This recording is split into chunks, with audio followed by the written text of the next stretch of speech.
We'll be by the side of the orphans. We will assist the wounded and the families of the martyrs, and we will also try to draw a smile on the faces of the children as our heroes are also in the prisoners in Israeli jails,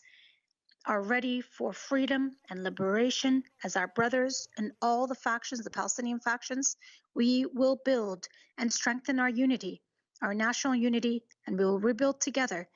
in order to achieve and realize our objectives as a resistance. And finally, in conclusion, this battle, which began for the sake of Al-Quds and will remain, Al-Quds and Al-Aqsa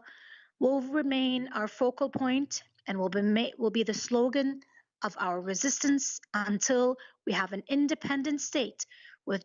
Al-Quds as its capital. Our salute to all the martyrs, our salute to all the wounded, the heroic wounded, and also the salute to all those victims of this war, to the prisoners in Israeli jails, the Israeli jails of the occupation, who are awaiting liberation, and it is coming, and freedom is coming as this war ends, as this aggression ends, and whoever assisted us with blood or position or with a word, all our brothers who stood by our side, we thank them all, and peace be upon you.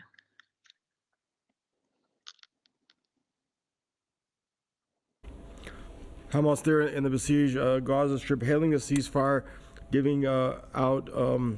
praising all those who stood by the Palestinians, including the heart and steadfastness by Palestinian resistance to protect the civilian population of the besieged Gaza Strip in the face of genocide and